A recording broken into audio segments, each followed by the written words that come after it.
बिस्मिल्लाहिर्रहमानिर्रहीम। अस्सलाम वालेकुम। आप पाकिस्तान डेली न्यूज़ देख रहे हो। मेरा नाम है अब्दुल रहमान। नाज़रीन, आज 9 नवंबर है। इल्हामा इकबाल का यौम पैदाइश है। और क्या हम इकबाल के मुल्क में रह रहे हैं जी, जो इकबाल ने ख्वाब देखा था? और क्या कायदे आज़म ने जो मुल्क बनाया था पाकिस्तान, ला इलाहा इल्लल्लाह पर ये मुल्क बना था, और क्या हम उस मुल्क में रह रहे हैं? तो ये सिर्फ जो है एक कहने की हद तक, डायलॉग्स की हद तक, सियासतदानों की स्पीचेस की हद तक, और हमारे दानिश्वरों के रात को 8 से 9 के प्रोग्राम में जो बैठ कर वो बड़ी बड़ी फ्लास्किरियाँ मारते हैं कि जी आइन के मुताबिक जो है मुल्क चलना चाहिए, और ये सब कुछ एक बहस, एक लाहासिल बहस, जिसके पीछे आवाम को कम अज़ कम जो है पिछले 30-40 साल से लगाया हुआ है। और जो है यही ड्रामेबाजी और यही डायलॉग्स हर दफ़ा, ये जो अब आप देखेंगे इलेक्शन होने वाले हैं पाकिस्तान में, और अब यही जो है वो डायलॉग्स आपको आने वाले दिनों में सुनने को मिलेंगे कि जी हमसे पहले गलतियां हुई थी, अब हम वो गलतियां नहीं दोहराएंगे, अब हमें मिलकर चलना है, अब हम पाकिस्तान को तरक्की की राहों पर गामजन करेंगे, अब हम एशियन टाइगर बनाएंगे, हर अदारे को अपनी आइनी हदूद में रहना चाहिए, फिर ही मुल्क में जमहूरियत परवान चढ़ती है। वही सारे पुराने डायलॉग, वही पुरानी सारी तकरीरें, अब हम पाकिस्तान को एशियन टाइगर बनाएंगे। तो ये सूरत हाल चल रही है। लेकिन इंसाफ के अमल को देखा जाए और क्या हमारी अदालतें जो है वो इंसाफ फराहम कर रही हैं, तो ये भी सिर्फ कहने की हद तक है, या कुछ स्पीचेस की हद तक है, या फिर जो है कुछ बड़े बलबला अंगेज बयानात आ जाते हैं कि जी अब हम आइन का तहफ़्फ़ुज़ करेंगे, अब हम सारे आइनी केसेस को देखेंगे, अब हम आइन से जो है इधर उधर बिल्कुल भी नहीं होने देंगे। बहुत मार्शल लॉ लग चुके हैं पाकिस्तान में, अब मार्शल लॉ नहीं लगेगा। तो क्या इस टाइम जो पाकिस्तान की सूरत हाल है, कहने कोई हमारी अदलिया और बाकी हमारे अदारे आज़ाद हैं, वरना अगर आप इस सूरत हाल को देखें कि जिस तरह पाकिस्तान चल रहा है, कि एक तरफ तो अदालत ये कहती है कि जी इस बंदे को दोबारा गिरफ्तार नहीं किया जाएगा, और उसके ठीक बाद जो है थोड़ी देर बाद उस बंदे को गिरफ्तार कर लिया जाता है, इधर से ज़मानत होती है और साथ ही दूसरे केस में गिरफ्तार कर लिया जाता है। इमरान खान के केसेस को देख लें, सहाफ़ियों के साथ जो हो रहा है, जो पाकिस्तानी अवाम के साथ हो रहा है, या जो पीटीआई के कारकुनान के साथ हो रहा है, वो आप सब लोगों के सामने किसी से ढका छुपा नहीं है। अब कल हमारी सुप्रीम कोर्ट की तरफ से जी एक फैसला सुनाया गया, एक दरख्वास्त निपटाई गई जनरल फैज़ हमीद साहब के केस के हवाले से, कि उसमें जो रिमार्क्स आए हैं हमारे सुप्रीम कोर्ट की तरफ से, वो बड़े हैरत अंगेज़ हैं। जब वो आज मैंने रिमार्क्स पढ़े तो बड़ा हैरान हो गया मैं कि ये पाकिस्तान है, और ये क्या हमारे मुल्क में आइन की जो है वो पासदारी की जा रही है, और इसमें इंसाफ इस तरह फराहम किया जाएगा। तो फिर तो ये इंसाफ जो है बस वो कुफर का माशरा तो चल सकता है, लेकिन जहाँ अदल ना हो जिस निज़ाम में, वो निज़ाम कभी नहीं चल सकता है। तो बहरहाल खैर, अब वो जो फैसला कल सुनाया गया है और जो दरख्वास्त निपटाई गई है वो भी आपके सामने रखेंगे। पीपल्स पार्टी ने कहा है कि जी जब हमारे मुखालिफ जमातें जो हैं इत्तेहाद, खुला इत्तेहाद का ऐलान कर दिया उन्होंने, जैसे नवाज शरीफ साहब और PMLN ने कहा है कि जी हम सिंध भी जा रहे हैं, और उन्होंने बलूचिस्तान भी जाना है, वहाँ जो पार्टीज़ हैं उनको भी उन्होंने अपने इत्तेहाद में शामिल करने की जो है वो नवीद सुनाई है, और वो कह रहे हैं कि जी हम सिंध में जो है पीपल्स पार्टी को टफ टाइम देंगे। तो पीपल्स पार्टी ने भी एक फ़ैसला किया है, और वो अब किससे हाथ मिलाने जा रहे हैं वो भी आपके सामने रखेंगे।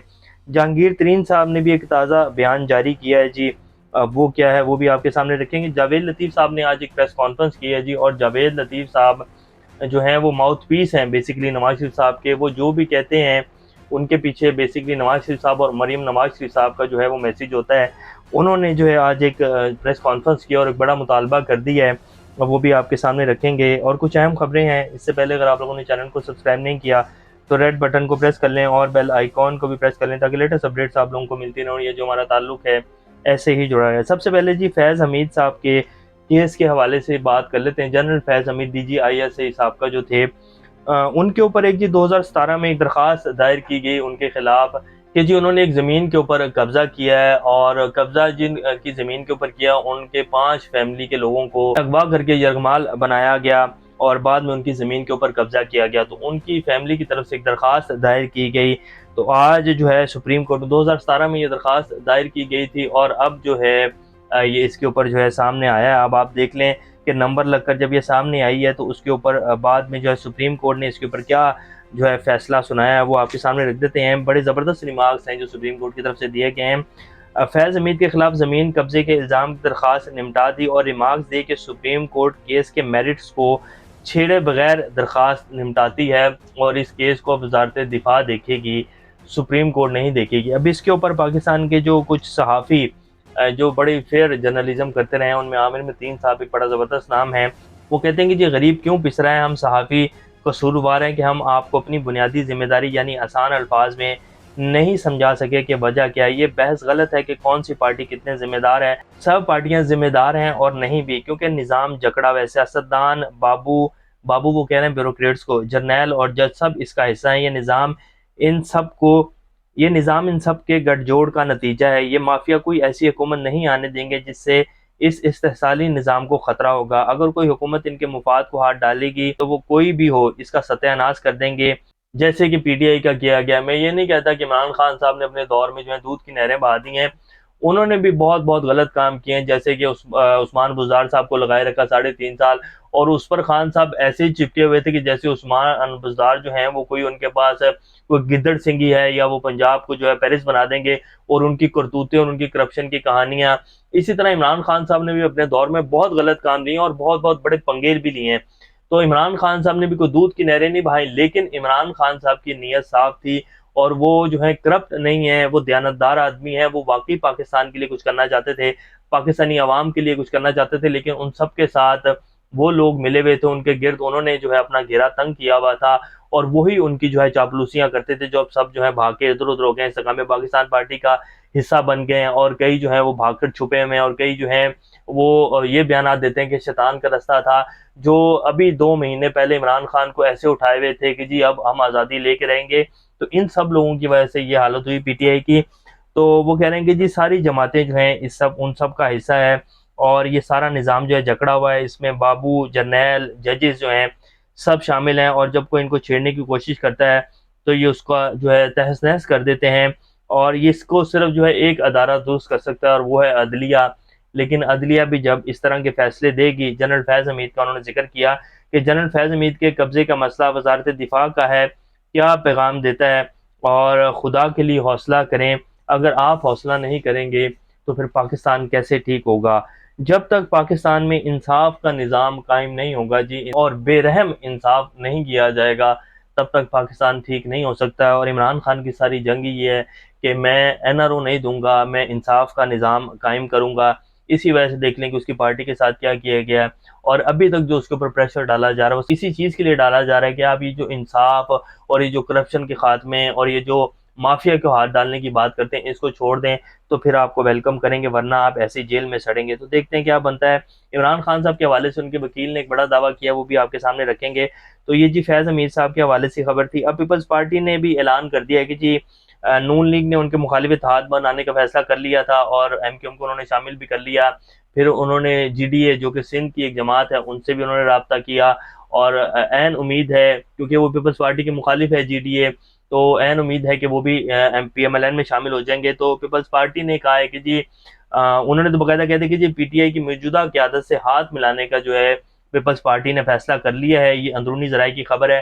اور پیپلز پارٹی نے یہ بھی کہا کہ جی انتخابی مہم کے دوران چیئرمین پی ٹی آئی پر تنقید بھی نہیں کی جائے گی، اگر پی ایم ایل این ہمارے خلاف کھلم کھلا اتحاد بنائے گی تو ہم بھی اب جو ہے پیچھے نہیں رہیں گے، اور ایسے تو پھر ایسے ہی ٹھیک ہے۔ اور پی ایم ایل این کی جو پالیسیز تھی پچھلے 18 ماہ 2 سال کی جو انہوں نے حکومت کی ہے پی ڈی ایم نے، اور شہباز شریف صاحب اور نواز شریف صاحب جو اب کہتے تو ہیں کہ وہ ہمارا دور نہیں تھا، ہمارے دور میں 3 روپے کی روٹی تھی، تو اب اس کو وہ تو کرتے ہیں کہ جی ہم نے یہ کچھ نہیں کیا ہے، تو پی ڈی ایم کی حکومت تھی، لیکن چلا اس کو نواز شریف صاحب ہی رہے تھے۔ اسحاق ڈار صاحب بڑا توپ بن کر آئے تھے کہ جی میں ملک کو ٹھیک کر دوں گا، میں 170 کے اوپر ڈالر لے آؤں گا، لیکن ہوا ان سے بھی کچھ نہیں۔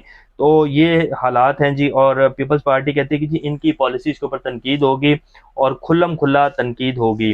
اب آ جاتے ہیں کہ جی جاوید لطیف صاحب نے جو پریس کانفرنس کی ہے، انہوں نے کہا ہے، مطالبہ کیا باقاعدہ، آئندہ عام انتخابات سے قبل نواز شریف اور چیئرمین پی ٹی آئی کو انصاف دیا جائے تاکہ پتہ چلے کون ملک کا خیر خواہ ہے۔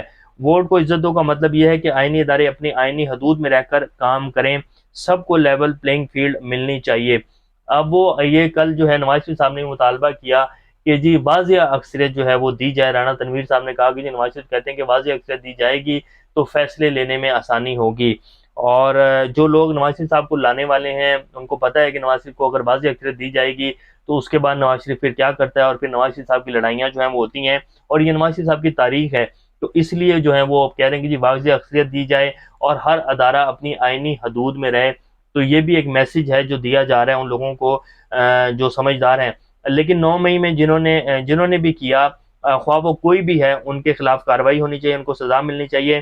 नवाज शरीफ के केसेस की तारीखें जल्द जो है मुंतखब की जाएं, क्योंकि रियासत ही नहीं बल्कि इस पूरे खित्ते को नवाज शरीफ की ज़रूरत है। यानी कि नवाज शरीफ साहब मंडेला है, नेल्सन मंडेला है। इमरान खान को जेल में जो सहूलतें दी गई हैं वो इनको बाहर भी दस्तयाब नहीं थी, और जो है वो लाडले हैं, ये उन्होंने एक रुदात सुनाई। बैरिस्टर अली जफर साहब कहते हैं कि जी इमरान खान साहब इलेक्शन भी लड़ेंगे और वो टिकटें भी तकसीम करेंगे। वही लतीफ़ खोसा वाली बात वो भी कर रहे हैं। शायद उनको बहुत यकीन है कि इमरान खान साहब बाहर आ जाएंगे, क्योंकि सुप्रीम कोर्ट अगर आइन के मुताबिक फैसला देगी फिर तो इमरान खान साहब बाहर आ जाएंगे। और अगर कोई जैसे कल दरख्वास्त निपटाई गई है फैज़ हमीद साहब वाली, ऐसे निपटा दी गई तो भी कुछ नहीं कहा जा सकता। फरा गोगी चल रही है जो इस टाइम पूरे पाकिस्तान की जितने मेन स्ट्रीम मीडिया के चैनल्स हैं उनके ऊपर अब एक ही जो है वो चल रहा है कि जी फरा गोगी की करप्शन की जो है कहानियां सामने आ गई हैं। अब स्लाइड क्या चल रही है, इमरान खान पीटीआई की फ्रंट पर्सन के तौर पर काम करने वाली फरा गोगी करप्शन के जो है उनके होशरबा दास्तान सामने आ गई है, जिनमें उनकी मिलियन ऑफ जो है रुपीस की करप्शन है जो सामने आ गई है। और अब आने वाले दिनों में अब ये आप देखेंगे हफ्ता 10-15 दिन जो है इसके ज़रिए पीएमएलएन अपनी कंपेन करेगी कि फरा गोगी थी, वो फ्रंट मैन थी इमरान खान की, मिलियन ऑफ जो है रुपीस की करप्शन है उन्होंने की है, इमरान खान भी चोर था। तो अब ये एक नया बयानिया जो है चलाया जाएगा। तो ये सूरत हाल है। अल्लाह पाकिस्तान का हम नासिर, अभी तक के लिए इतने, अपना चैनल का ख्याल रखिएगा। अल्लाह हाफिज़।